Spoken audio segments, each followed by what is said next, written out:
Good morning all for the kids. Welcome back to the channel. Today we are coming with part 2 of our Geronimo Stilton, The Curse of the Cheese Pyramid. I hope that you guys enjoy. Remember to like and subscribe and we'll get right into it. I fired them all.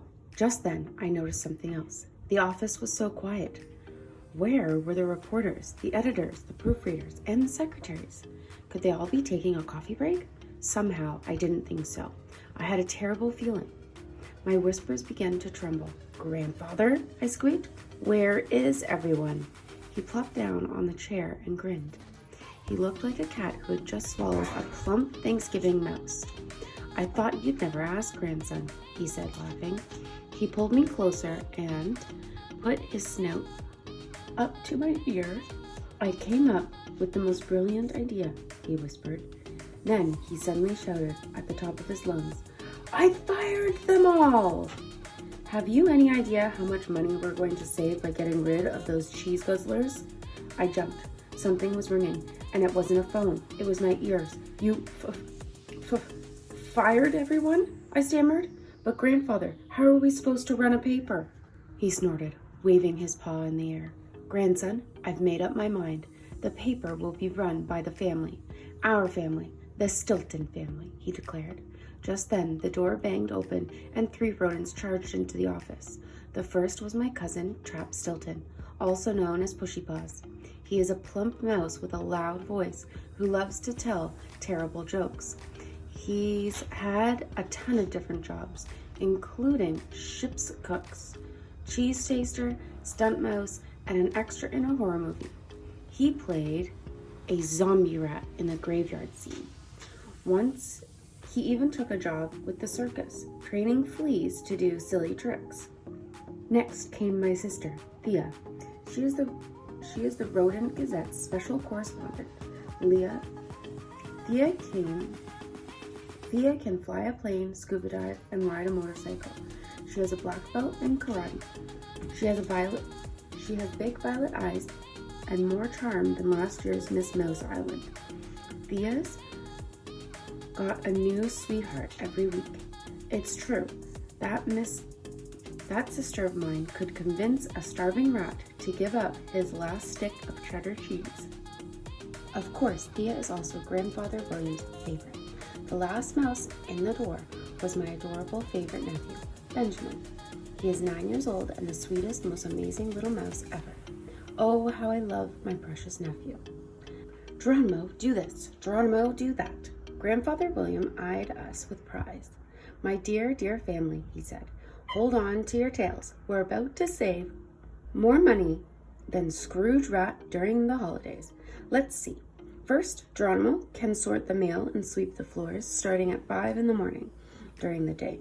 Geronimo can also write the articles, take them to the printer, answer the phone, make photocopiers, go to the post office, etc., etc., etc. I held up my paw in protest. "Wait a minute. Geronimo, do this. Geronimo, do that. Why do I have to do it all?" Grandfather William just shook his head sadly. "Well, cry me a river of cheese," he said. Geronimo, I'm surprised at you. Why can't you be more like your unselfish little sister?" He then began to explain how Thea would be in charge of interviewing all of New Mouse City's VIRs, very important rodents. She would be going to parties and hanging out with celebrity mice while I swept up mouse hairs. I was fuming, but there was no sense squeaking about it. Thea was grandfather's darling, and that was that. To prove my point, my sister twirled around the office, showing off her new designer fur jacket. "Do you like it, grandfather?" she asked. I charged it to the paper. After all, I need to look fashionable in my position. Grandfather William beamed at her with pride. "Of course, my dear sweet Thea," he agreed. "You charge anything you want to the paper." My sister threw me a smug smile. I bit my tongue. "So much for economize, economize, economize," I muttered under my breath. Just then, Trap passed Grandfather a basket full of sandwiches. "They're your favorite, Grandfather. Blue cheese with extra garlic and red-hot chili peppers." Grandfather licked his whiskers and began nibbling away on a sandwich. "This really hits the spot," he declared. "What would I do without you, my dear grandson?" Trap winked at me in and out. "Grandfather has hired me to be his personal cook." This was ridiculous. I was getting hotter than a bag of cheese popcorn in the microwave. Who would help me run the paper? At that moment, I felt a tug on the sleeve of my jacket. It was my young nephew, Benjamin. "Uncle Geronimo, guess what?" he beamed. "Great-grandfather William has hired me to be his personal assistant." Grandfather stroked Ben's tiny ears. The family? There's nothing like the family. The Stilton family, that is." I snorted. I could see I was the work mouse of the family. It looked like I would be the only one doing any work. Suddenly, Grandfather whirled around towards me. Uh-oh, what's next? Maybe he'd ask me to sharpen all of his pencils by paw. Or maybe he'd want me to chop up twigs and make my own paper. Geronimo steamed. "Geronimo, it seems you are not happy with your duties," he began. "Here it comes," I groaned silently. "Well, I've got a little surprise for you, grandson," he continued. He stuck a DC plane ticket under my snout. "Here you are. I'm sending you on a little trip." "That's right, a trip far away from Mouse Island. You're going to Egypt to do a special report on the pyramids." I could hardly believe it. I felt like a new mouse, but I hate traveling. I've always wanted to see the pyramids. It was a dream come true. I stared at the tickets. "Thank you, Grandfather," I said, gasping. "When do I leave?" He put his snout right up to my ear. "Now!" he screamed. My ear was ringing again, but this time I didn't care. I was off to Egypt. "Good luck."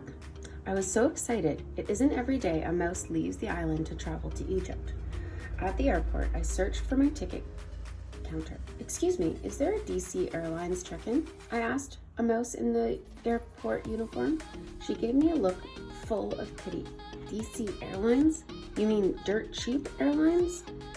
she said. She pointed to the cardboard box.